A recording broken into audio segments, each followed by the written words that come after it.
মানে আন্দোলনের পরে 15 দিন আমাদেরকে আবার মানে মাঠে কামড়ে করতে হয়। 15 দিন মাঠে থাকে, এতে করে আমাদের আরেকটা পরবর্তীতে আবার ফসল চাষের সময় করতে হয়। শেষ পর্যায়ে আমরা হারভেস্টিং আমরা বাছাই করি, 2টা পর্যায়ে বাছাই করি। বাছাই করার পরে আরো আলুটা আমরা সেটে রাখি, সেখানে আবার 15 দিন সেট তৈরি করা লাগে। এখানেও আমাদের আলু 30% বাড়তে হয়। অথচ গতবারে আলু উৎপাদিত বীজের রেট দিয়েছিল 35 টাকা 36 টাকা।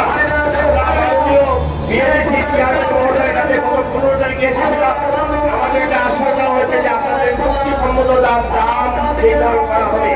অথচ আমরা চলে যাওয়ার পরে আমাদের সাথে কোনো রকমের পরামর্শ না করে, আমাদেরকে একটু অবগতি না করে, যারা তাড়াহুড়া করে, তারা কিছু ওই যারা পিডি যারা আছে তাদের সরকারকে লাভ দেখানোর জন্য এই আলু বীজ উৎপাদন খরচ করে আমাদের 30 টাকা, এই আলু বীজের উৎপাদন খরচ আমাদের 26 টাকা।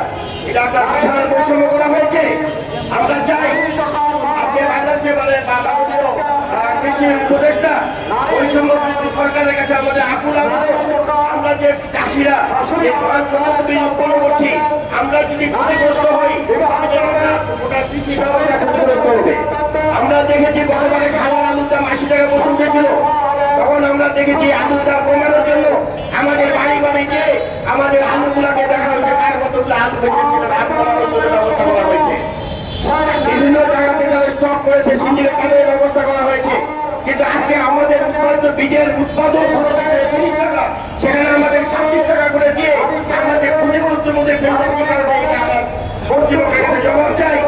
আমাদের এই ন্যায্য দামি মেনে নিয়ে আমাদের আলু বীজ গতবারে 35 টাকা 36 টাকা পার কেজি উৎপাদিত মানসম্মত আলু বীজ যেটা আমরা সরবরাহ করছি, সেই বীজের দাম আমরা আজকে আবেদন করছি 35 টাকা 36 টাকা দেওয়া হোক। এই কথা বলে সবাই আমি দৃষ্টি আকর্ষণ করে